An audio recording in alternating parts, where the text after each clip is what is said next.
Doug with Doug's Earhole Entertainment. We're going to do something a little bit different tonight. I don't have any music prepared. I haven't been practicing anything really, but I do want to just talk a little bit here. Everybody knows I've got this guy right here, Harley. He's 15 and a half years old, doing good. He's got a urinary tract infection again. So since he can't walk, I mean, that's a common thing with him. So he's on antibiotics again. You may hear him panting in the background. I just gave him his medicine. It should calm him down a little bit. But if you hear some panting in the background, it's nothing funny going on. It's just Harley back there. He's an eye shot of me, so I'm kind of keeping an eye on him. But yeah, so I do a lot of videos on him, as most of you people know. And it really kind of love that dog. I mean, 15 and a half years old, you know, he's had all kinds of health issues. Had cancer. They had to take part of his lower jaw away.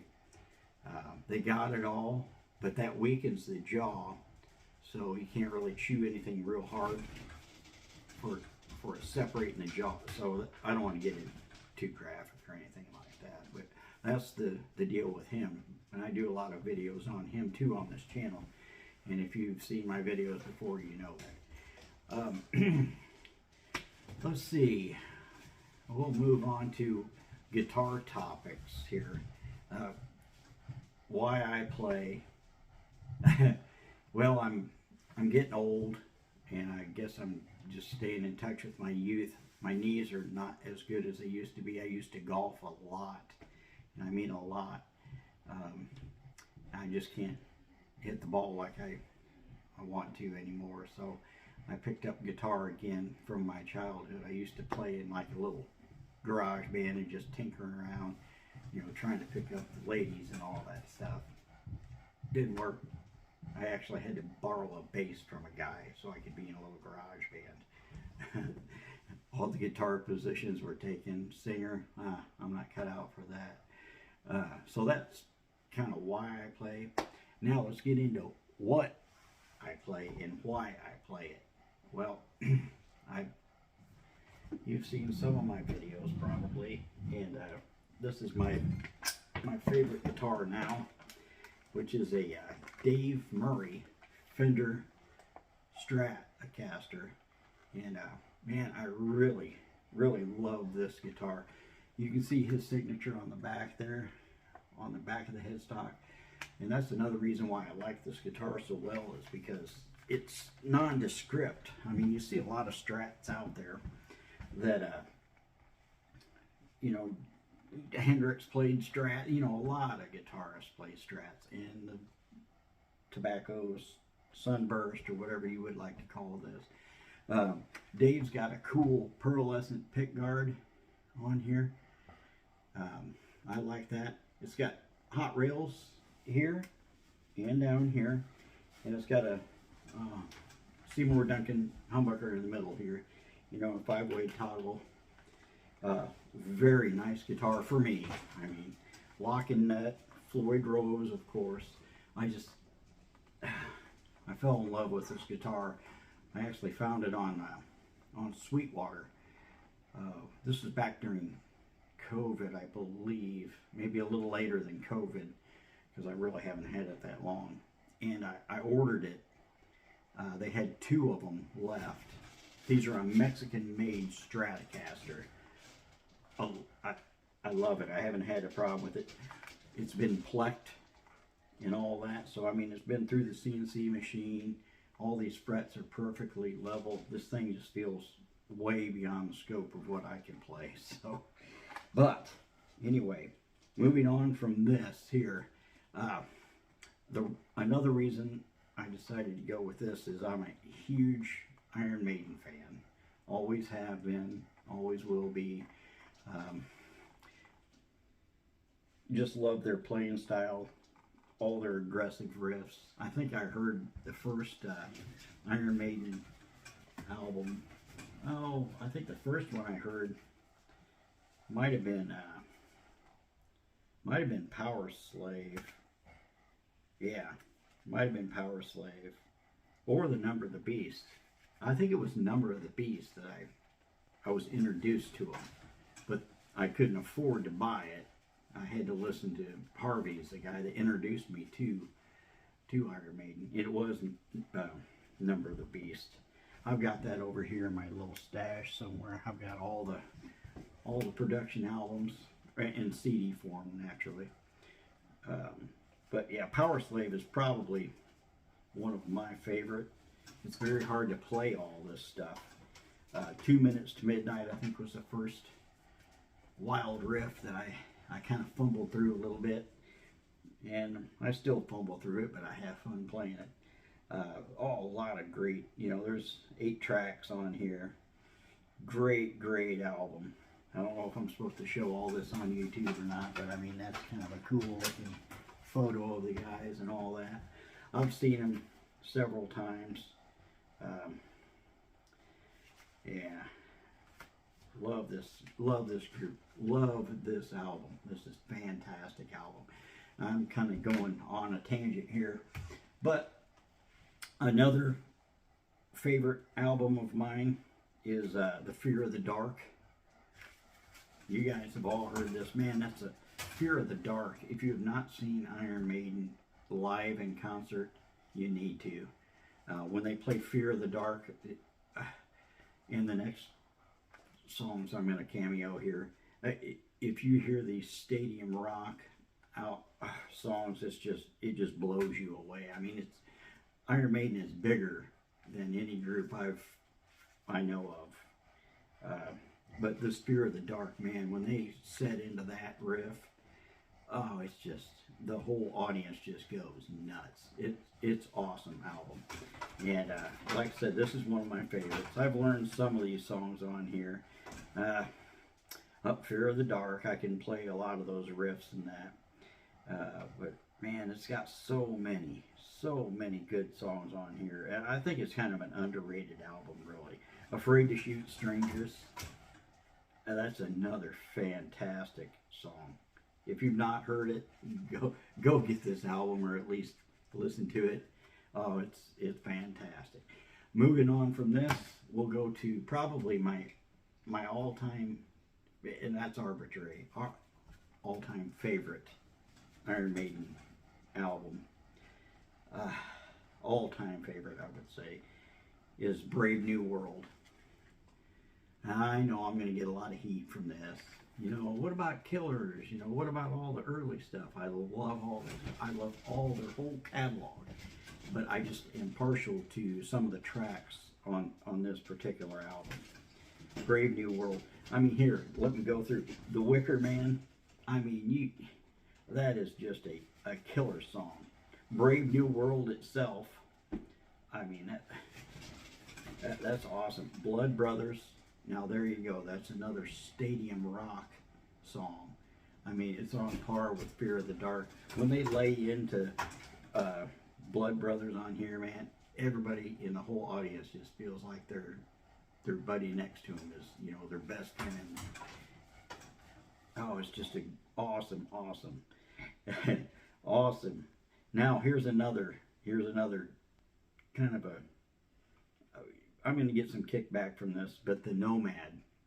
If you've not heard this album, go download it or whatnot. It is just fantastic. The Nomad. That's another one of my favorite tracks on here.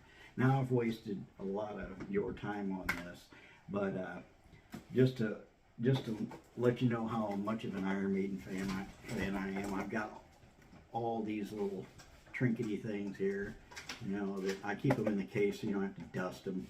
But I've got the Trooper one. I don't know if you can see all that. I haven't even unshrink wrapped it, but it's in their pristine condition.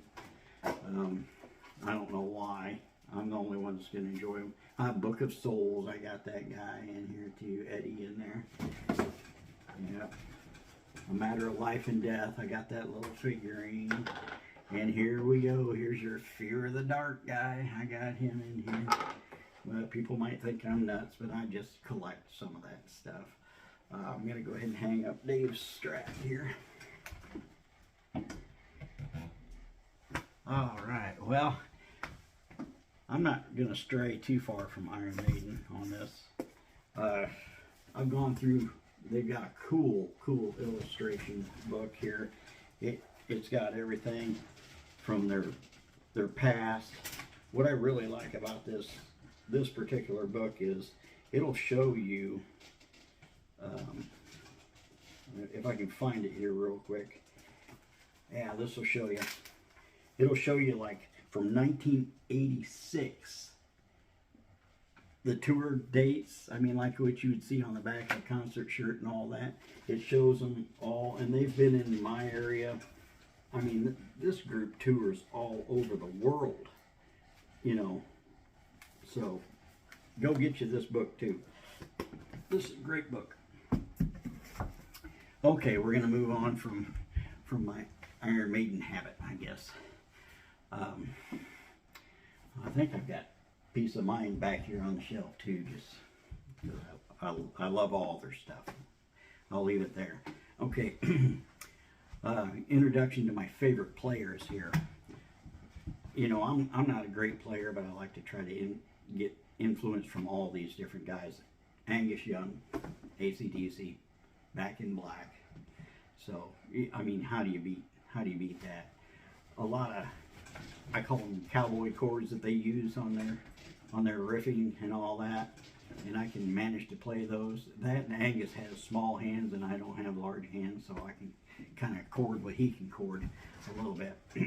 Great group. From Def Leppard, seen them in concert too. Phil Collins from Def Leppard, just a phenomenal player, just awesome, off the charts. We got to move on to James Hetfield and Kirk Hammett. Of course, I've seen them about 4 times too. It's probably why I can't hear all that well. Very, very, very fast riffs. I'd like to think I can play them, but I might be knocking the metronome back a little bit so I can match it. So Metallica for sure. I think everybody likes them. If you haven't heard of them, you live under a rock. Jake E. Lee. Okay, my introduction to him was obviously Ozzy Osbourne. I actually saw Metallica for the first time open up for Ozzy Osbourne on the, what tour was that? The Ultimate Sin Tour, I believe it was. Jake E. Lee did all the guitar work on that. And in case you guys aren't aware, he's a hardtail player, meaning all those extra intricacies that he plays, that's on a hardtail guitar. I mean, he does a lot above the nut, you know. You can hear him doing stuff like that. And he bends the neck and all that because he has no whammy bar, obviously. So moving on from Jake E. Lee, plus I used to like his hair too, man. He had some awesome hair back in the day. We're going to go to Tony Iommi. I've never seen Black Sabbath in concert or anything, but you got to love their catalog. They were kind of like the godfathers of heavy metal back in the day. Love all their stuff. Can play a little bit of it. It's not too difficult. Even some of the solos I can pull off. So, yeah, we'll leave that there. So, Paranoid, you know. Just an awesome catalog there, too. Okay, now we got to go down to Jimmy Page. Everybody knows Jimmy Page. Led Zeppelin. I think I've got one of their albums up here too, or a collection of them. Oh, just fantastic player. Love that music. Takes me back to high school and doing things I probably shouldn't have been doing back in the day. All right, now we're going to skip on to a group that I didn't think I'd ever like.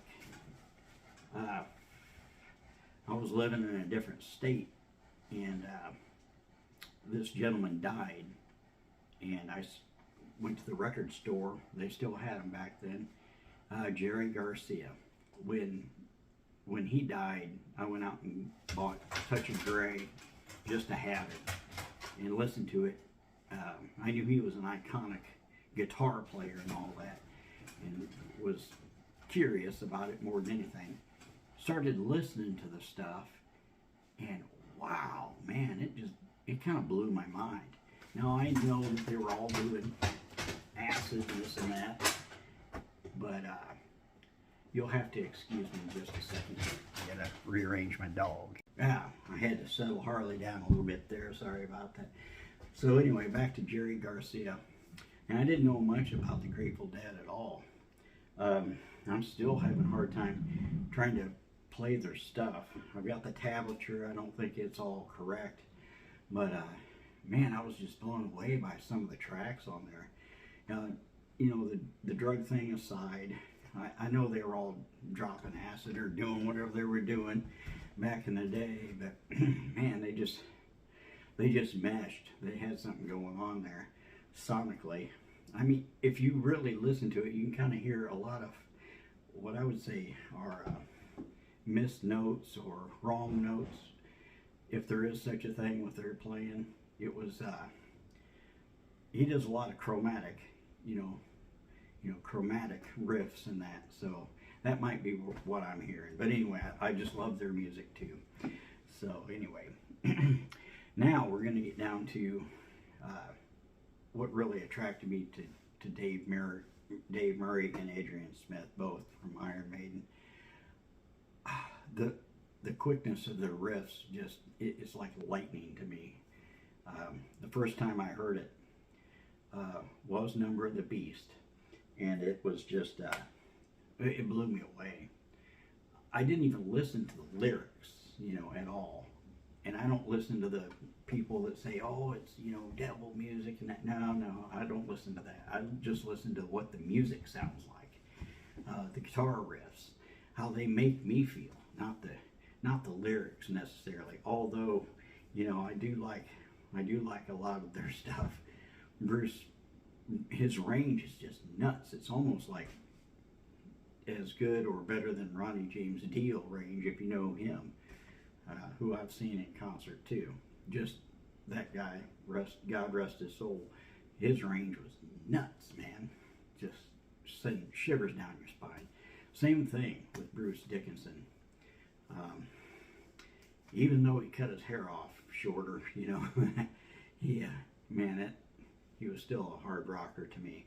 So, but Dave Murray, why did I settle down on Dave Murray as, I'd say, like my number one guitarist? I think I settled with him with just the way he sounds. It's so melodic. He doesn't get out in front and kind of, I don't mean any disrespect to any guitarist, but you know, he's not like a really flashy guy where he gets out there and, you know, hey, look at me and all that stuff, though he can do all that. That's the thing. That man is so humble that I think that's why I kind of was geared more towards him. Adrian Smith's playing is just phenomenal too, but most of the time when I listen to Iron Maiden or I try to emulate their songs and that, I key in on Dave's style more because I like that legato. He does a lot of that legato. Less picking and more, you know, quick fingers. It's just great. You can hear that on the Trooper, you know, how he, that one particular riff. Oh, it's just quick, just accurate, quick and accurate and smooth. Man, that dude's tone is just, oh, it's just killer. So anyway, that's why I keyed in on them. Like I said, I already covered all the high points on the albums I love. This Senjutsu, this newer one that came out, oh man, it's got a lot of good killer tracks on it too.